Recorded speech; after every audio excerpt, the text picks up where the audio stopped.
मैंने एक दो बार कहा भी उसे कि जब सुनील ना हो तो घर पे मत आया करो। इस बात का जवाब यही देता, क्यों तुम मुझे चाहती हो क्या? तभी इतना घबरा रही हो? मैं कुछ ना कह पाती। शादी के 1 साल के अंदर मैं प्रेग्नेंट हो गई और मेरा एक बच्चा भी हो गया। सब कुछ ठीक चल रहा था कि कुछ साल बाद एक साल बहुत बारिश हो रही थी। लगातार कुछ दिनों से बारिश हो रही थी और रुकने का नाम ही नहीं ले रही थी। मेरे पति अक्षय के साथ काम पर निकल गए। मुझे उनकी बहुत चिंता सता रही थी, तो मैं बार बार दरवाजे के पास आकर देख रही थी। बारिश बढ़ती ही जा रही थी। काफ़ी देर होने के बाद अक्षय मेरे पास आया। वह बहुत परेशान नज़र आ रहा था और उसकी आंखों में आंसू थे। मैंने पूछा, क्या हो गया? तो उसने कहा, हमारे गांव का बहुत बुरा हाल है।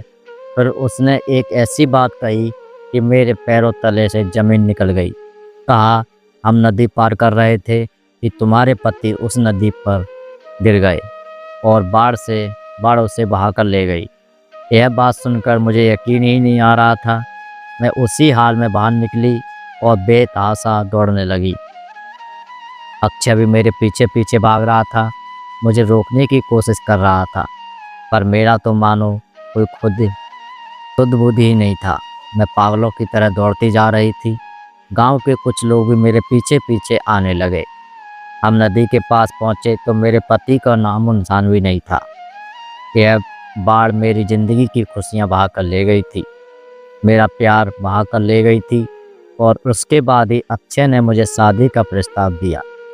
जब मैं उसे मना कर दिया तो उसने मुझे ईंट भट्टे का हिस्सा भी नहीं दिया और मुझे दर दर की ठोकरें खाने के लिए मजबूर कर दिया। और ज़िंदगी के हर एक लम्हे ये खालीपन और सूनेपन में गुजरने लगे। मर्द का भेष बनाकर मैं अपने ही ईंट भट्टे में काम करने लगी, जिसके मालिक मेरे पति थे। और इस भट्टे में आज मैं मजदूर थी और अभी मुझे ये सताने लगा कि अगर अक्षय ने मुझे देख लिया तो मेरी ज़िंदगी का क्या होगा। आज इस भीगी हुई हालत में उसने मुझे ज़रूर पहचान लिया होगा, तभी मुझे अपने सामने कपड़े बदलने को कह रहा है। पर मैं वैसे ही खड़ी रही तो अक्षय मेरे पास आ गया और अपने हाथों से मेरा कुर्ता उतार दिया। और जैसे ही उसने मेरा बदन को देखा, वह समझ चुका था कि मैं मर्द के भेष में औरत हूँ। उसने मेरी पगड़ी खोल दी, जो कि मैं अपने आप को छुपाने के लिए बांधी थी। और उस हाल में जब उसने मेरी शक्ल देखी तो उसके पैरों तले से ज़मीन निकल गई। उसके चेहरे में मुझे हवस नजर आने लगी। उसने कहा, तुम हो जो मर्द का भेष बनाए मेरे भट्टे में काम करती थी। तुम जैसी खूबसूरत औरत को इतना मेहनत करने की ज़रूरत नहीं है। आओ मेरे करीब आओ। आज बरसाती रात में हम दोनों एक दूसरे को पूर्ण करते हैं। मैं डर गई और अक्षय से कही, मुझे हाथ मत लगाना। मेरे पति की लाश अब तक नहीं मिली है। शायद वह जिंदा हैं। मैं उनकी पत्नी हूँ। मेरी बात सुनकर वह गुस्से में आ गया। कहा, फिर से तुम मुझे ठुकरा रही हो? तुम्हें पाने के लिए मैं इतना सब कुछ किया, तुम मुझे बार बार ठुकराते जा रही हो। तुम्हारा पति कभी वापस नहीं आएगा, क्योंकि मैंने अपने हाथों से उसे नदी में धकेला था। यह सुनते ही मेरी आंखों में आंसू आ गए और मैं रोने लगी। मैंने कहा, तुमने? पर क्यों? उसने कहा, मैं तुम्हें पहले दिन से ही पसंद करता था और मुझे हर वक्त सुनील की किस्मत से जलन होती थी कि उसे तुम जैसी खूबसूरत शहरी लड़की मिल गई है। मैं तुम्हें पाने के लिए इस कदर पागल हो गया था कि तुम्हारे पति को मौका मिलते ही पानी में धकेल दिया। यह कहकर वह मेरे ऊपर झपटा, अपने अंदर की सारी हवस निकाल ली। मैं चीखती रही, चिल्लाती रही, उसे मारती रही, पर उसे कोई फर्क नहीं पड़ा। उसने मेरी इज्जत को तार तार कर दिया और उसके बाद वह मुझे उठाकर भट्टे में ले गया। उस सुनसान जगह पर बारिश में भीगते हुए फिर से मेरे साथ मैं रोती रह गई और यह खुला आसमान बारिश रूपी अश्रु बहाता गया। वह मुझे अपने घर पर ले आया और अपने घर पर ही मुझे कैद कर दिया। और जब भी घर से बाहर निकलता था, मुझे ताला लगाकर निकलता था।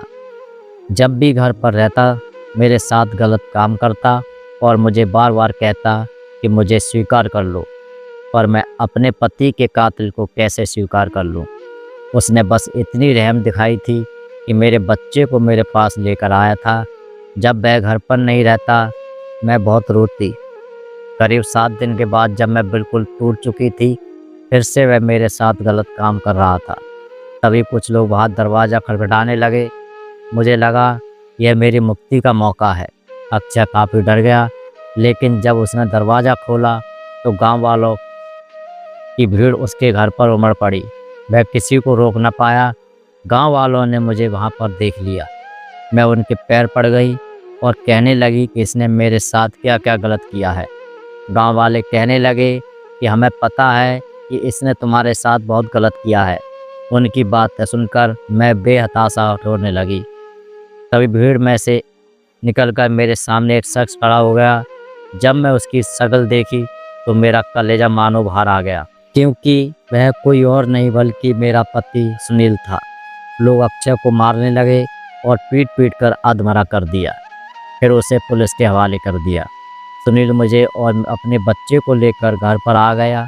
जब वह मेरे पास आया तो मैंने कहा, तुमने बहुत देर कर दी है। उस कमीने ने मेरा सर्वनाश कर दिया है।